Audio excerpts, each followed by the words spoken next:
aujourd'hui je vous montre comment emballer un cadeau avec un furoshiki. Donc c'est une méthode pour emballer des choses avec des tissus à la japonaise. Et c'est super pour emballer vos cadeaux de Noël sans utiliser de papier cadeau. Parce que bon, papier cadeau c'est très joli mais après on le jette et c'est quand même un peu dommage. Donc vous pouvez aller fouiner dans les friperies, acheter des foulards à genre 1 € et ça vous fait des super paquets cadeaux.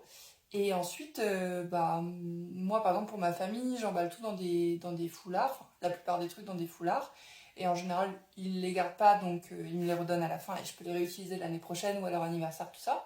Mais si vous faites des cadeaux à des gens qui veulent garder les foulards, ça fait un petit truc en plus, c'est sympa. Ils peuvent soit le réutiliser pour eux-mêmes offrir des cadeaux par la suite ou juste s'en servir comme foulard ou autre chose. Bref, c'est sympa, tout le monde aime bien.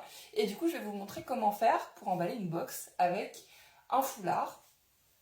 Donc, je vais prendre ce foulard-là. Hop. Un peu. Donc c'est un foulard carré, ma foi. Et on va emballer cette petite box. Donc qui est une box du printemps, mais qu'on peut quand même offrir à Noël parce qu'il n'y a pas de raison, c'est quand même sympa. Et du coup, on va enrouler d'abord. Donc la box, on la place, enfin la boîte, on la place au milieu, en diagonale par rapport au coin. Et il y a deux coins, pouf, et ça fait une diagonale. Ensuite, on va prendre un premier coin qu'on va enrouler autour de l'objet. Le deuxième coin en face, pareil. Alors, soit on replie en dessous, soit on peut replier par-dessus. Moi, là, cette année, j'ai choisi de replier par-dessus, mais c'est vraiment comme on veut. Et ensuite, il nous reste les deux coins. Je vous recentre un peu. Les deux coins. Et ça, on va faire un nœud avec. Donc, on les prend et voilà, on emballe. Donc là, il y a un petit bout qui dépasse, je le mets en dessous. Et là, on peut... voilà, les coins sont pas très longs, donc je vais juste faire un nœud en plus. Voilà. Et du coup, ça fait un très joli paquet cadeau, surtout selon le foulard que vous avez choisi. Et vous pouvez glisser une petite carte, une petite lettre, quelque chose. Et si jamais les bords sont plus longs, vous pouvez carrément faire, vous voyez, un petit nœud, quoi, avec... Là, ça fait un petit peu beaucoup, je trouve. Mais voilà, c'est chacun son truc. Et puis, vous pouvez accrocher un cordon avec une petite étiquette si vous avez, si vous voulez, tout ça. Voilà, et la personne a juste à défaire le nœud pour découvrir le cadeau. Et c'est plutôt cool. Et du coup, je vais vous montrer aussi avec un foulard plus grand, en horizontal. Et ça, c'est une chute de tissu des furoshiki dans cette box-là. Voilà, petit clin d'œil. Et celui-là, la chute, vous voyez, est très longue.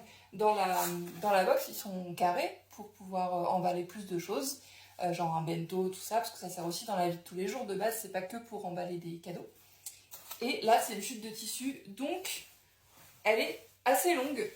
Et je vais vous montrer que même avec ça, on peut. Donc si vous faites de la couture, par exemple, et que vous avez des chutes de tissu, ça peut juste être ça, et c'est super joli, super pratique. Donc pareil, je vais placer la boîte en diagonale par rapport au coin.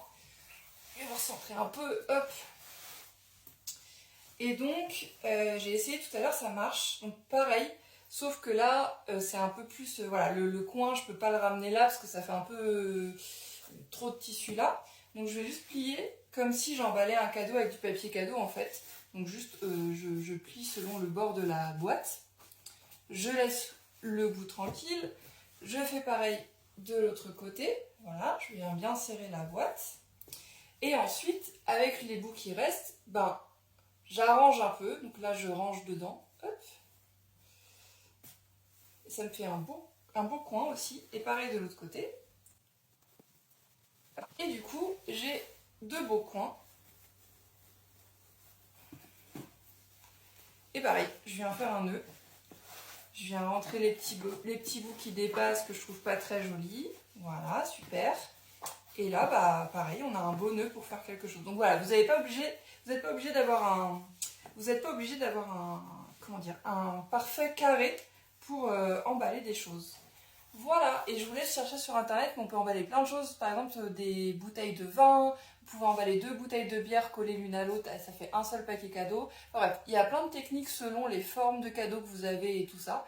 Et c'est super pratique. Voilà, donc je vous invite à regarder ça parce que c'est quand même mieux pour la planète et c'est franchement sympa. Je vous montre aussi qu'on n'est pas obligé d'utiliser les pliages de furoshiki pour emballer avec du tissu. Là, typiquement, c'était vraiment une toute petite chute de tissu et j'avais un tout petit cadeau à faire. Et donc, je l'ai emballé comme j'emballerais avec un papier cadeau.